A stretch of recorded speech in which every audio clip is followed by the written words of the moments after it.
पहिली गोष्ट तिला अक्षर ओळखता येत नव्हती. ती म्हणजे ABCD ओळखायला लागली. हं. हा. दुसरी गोष्ट नंतर ती 3 अक्षरी शब्द वाचता येत नव्हतं. मग पोएम बोलायला शिकली. अजून बरोबर. स्टोरी. ती थोडे-थोडे वाक्य 3-3 अक्षरी शब्द, 2-2 अक्षरी शब्द असे बोलायला लागली पूर्ण. बरोबर. आणि 1 नाही 3, 4 असे शब्द असे पूर्ण ती वाचायला लागली. अक्षर ओळखायला लागली. आणि पूर्ण लिहायला पण लागली, की सांगितल्यानंतर ती व्यवस्थित लिहिते, हे करायला लागली. बरोबर. अजून तिला परत ABCD बोलता यायला लागलं. अजून लिहिता यायला लागलं पूर्ण. आणि 3 अक्षरी, 4 अक्षरी शब्द पण तिला खूप व्यवस्थित म्हणजे लिहिता यायला लागले. मला म्हणजे तिला वाटलं नव्हतं मला, की लगेच तिला एवढं येईल बोलता. तिला अक्षर ओळखता येईल, असं वाटलंच नव्हतं पहिली गोष्ट. तेव्हा ते फोनिक वर्ड लावल्यानंतर तेवढं ना खूप म्हणजे खूप वाचायला लागली तिनं.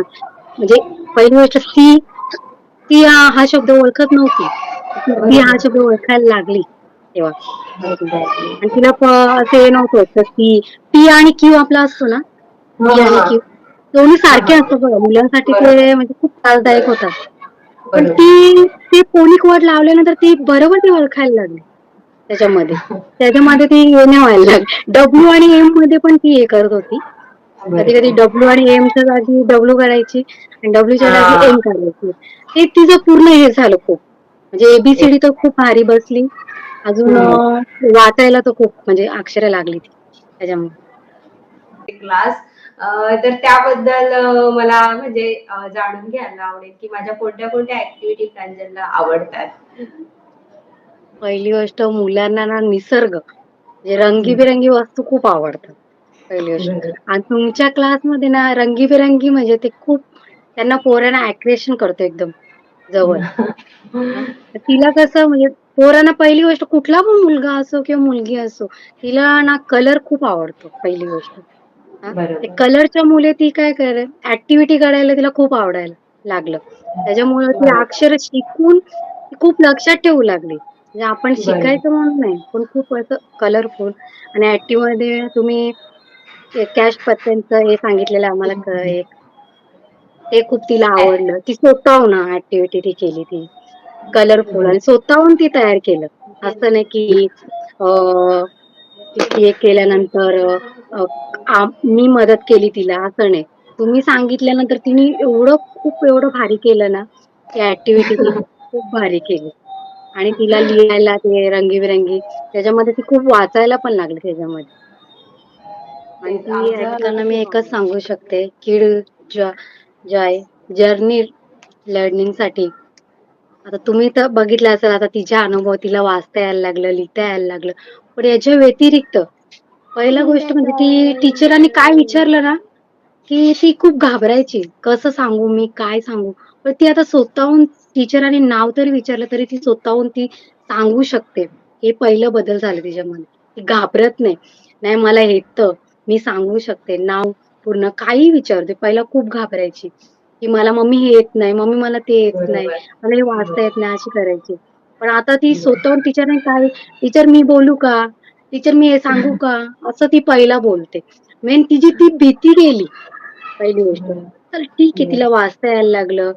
तिला अक्षर ओळखता यायला लागले. पण पहिला बदल काय झालं, की ती कोणी विचारलं ना टीचरांनी विचारलं, का ती पहिला नाव सांगायला लागली समोर घाबरताना. किंवा काय पोएम वाचायला सांगितली, की टीचर सांगायची, "तू बोल." पण ती बोलत नव्हती. पण आता ती स्वतःहून सांगते टीचरला, "टीचर मी हे बोलू का? टीचर मी पोएम वाचू का?" ते पहिला बदल झाला. ते मला खूप आवडलं म्हणजे तिचं, की आपण ते समोर येऊन नाव सांगणं किंवा काय बोलणं, बरोबर. ते तिला ते खूप आवडलं मला तिचं ते. आणि दुसरी गोष्ट कुठली पण शाळेमध्ये ॲक्टिव्हिटी होऊ दे किंवा काय पण असू दे, "मम्मी हे मला करायचंय. मम्मी मला ह्याच्यामध्ये भाग घ्यायचंय. मला हे बोलायचंय." बरोबर. हे तिच्यामध्ये कॉन्फिडन्स खूप वाढलंय वाचल्यामुळे. आणि ती आता कुठे पण बाहेर जाऊ दे किंवा कुठे पण जाऊ दे, हां, ती कुठे पण अक्षरं दिसली ना, ती वाचायला लागली. पहिला "मम्मी काय आहे? मम्मी हे काय आहे?" विचारायची.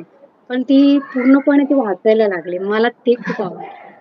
आणि बाहेर पण कुठे गेल्यानंतर कोणी काही पण विचारू दे, ती खंबीर म्हणजे एकदम स्ट्राँग म्हणून ती उत्तर देते. बस हे खूप म्हणजे भारी आहे बघ. आपण बोलतो वाचता यायला पाहिजे, लिहिता यायला पण तिचं बरोबर. मेन भीती गेली आणि ते पूर्ण वाचता यायला लागलं. म्हणून तुमचा क्लास जॉइन करावा असं मला वाटतं.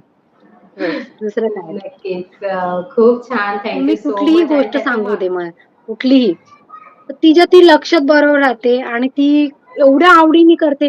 मी कधी सांगितलं ना तिला, की "प्रांजल हे कर तू." नाही. पण मला श्रद्धा मिसनी सांगितलंय. मला हे करायचंय. आणि मेन गोष्ट म्हणजे ती रेग्युलर म्हणजे पहिला तिला सांग, "प्रांजल चल अभ्यास करूया, अभ्यास करूया." असं तिला सांगायला लागायचं.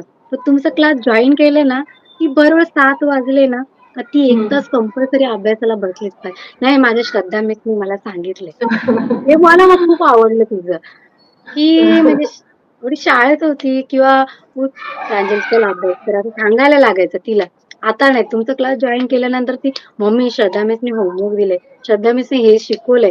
ती कंप्लीट अभ्यासाला बसायची. खूप म्हणजे ते खूप तिचं आवड म्हणजे तिला सांगायला लागत नाही, की "तू हे कर रे." का "हां, कर रे, ही स्टोरी पाठ कर रे." काहीच नाही. तेव्हापासून तुमचा क्लास जॉइन केला ती स्वतःचा स्वतः अभ्यास स्वतः ती करायला लागली. हे मला खूप आवडलं तिचं. खूप छान. आणि हेच आहे, हे मॅजिक देवाने मला गॉड गिफ्ट आहे माझ्याकडे, की मुलांचं कौतुक माझ्या म्हणजे कडून होत असतं खूप, आणि खूप मुलं माझ्याशी प्रेमाने अटॅच होत असतात. आणि याच्यावर मी अभ्यास पण खूप करत असते, की मुलांची मानसिकता जाणून घेऊन त्यांना मजेने कसं द्यायचं. म्हणजे अभ्यास हा कोणता ताण नाहीये, तर तो एक आनंद आहे. आणि तो आपल्याला एन्जॉय करायचा आहे. हा मेसेज मला मुलांना द्यायचा आणि तो पोहोचतोय मुलांपर्यंत, त्या गोष्टीचा मला आनंद होतोय. आणि एकदा मागे आमचा 8 दिवस सलग क्लास बंद होता, तेव्हा ती सारखी विचारत होती, की श्रद्धा मॅमचा क्लास कुठे आहे? ती कधी मला म्हणजे आठवण राहिलं ते मला एवढं फील झालं, की क्लास बंद असला की मुलं विचारतात, की कधी क्लास आहे. So so sweet of you Pranjal, so sweet of you. Thank you ती सो म्हणजे मच. आवडीने की आज क्लास आहे. मम्मी आज क्लास आहे आम्हाला बसायचंय. आपण बोललं जाऊ दे आज नको. नाही मम्मी मला हां. बसाय मी बसेल, एकटी बसेल. मी करेल. तिचं ते खूप आवडलं. खूप छान. आणि या व्यतिरिक्त मला खरंच वहिनीचं पण कौतुक आहे. ती सातत्याने तिच्या सोबत पूर्ण वेळ बसलेली असते. 1 तास कुठलंच काम करत नाही, काहीच नाही. नीट माझ्याकडून ऐकून घेते मी काय सांगते ती. म्हणजे मुलांना काय शिकवायचं आहे ते आपल्याला पण माहिती पाहिजे. हे मला तुझं फार कौतुक वाटतं, की मुलांना बसवून दिलं, टीचरचं काम आहे शिकवायचं नाही. कधी-कधी तिला प्रांजलला समजतं, पण तिला काही गोष्टी समजत नाही. तेव्हा ती मला हक्काने विचारते, की ताई आता हे कसं शिकवायचं आहे? हे काय करायचंय? म्हणजे जेणेकरून मी नंतर तिला शिकवेन. त्याच्यामुळे मला खूप मदत होते. तर हे जे शिकणं आहे, एक आई म्हणून विद्यार्थी बनून शिकणं आहे ना, हा गुण तुझ्यातला खरंच खूप चांगला आहे.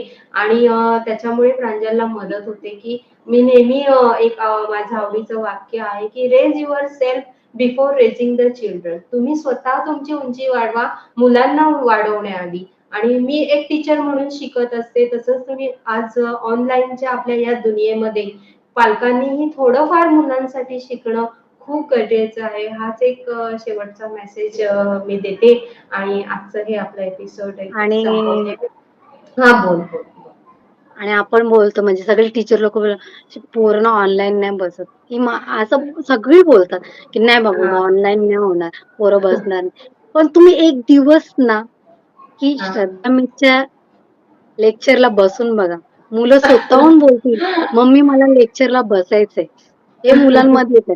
कारण नुसतं शिकवायचं म्हणून शिकवत नाहीत आई हं. टीचर, की खूप म्हणजे पोरांना सगळं यावं आणि एकदा तरी लेक्चरला बसल्यानंतर, की कसं की मुलंच स्वतःहून बोलतील, "नाही मम्मी मला लेक्चरला बसायचंय." कारण काही तो सगळे पॅरेंट्स बोलतात, की "नाही ऑनलाईन मुलं नाही करू शकत, नाही करू शकत," की मुलांना ताण पडतो असं बोलतात. पण तुम्ही एवढं गोडीने किंवा आवडीने एवढं भारी शिकवता, की मुलं स्वतः आई-वडिलांना बोलतात, की "नाही मला लेक्चरला बस." माझीच मुलगी सकाळपासून की "मम्मी आज लेक्चर आहे ना? आज मम्मी लेक्चर आहे ना? आज बसायचं मला बसायचं." अशी पहिला तेच बोलत असते. तिला लेक्चर ना हवं. "मम्मी दररोज नाहीये, दररोज नाहीये." संडेला पण ती मला सांगते, "मम्मी मला लेक्चरला बसायचं." आई गं! खूप छान. Thank you. Thank you so much. तर हे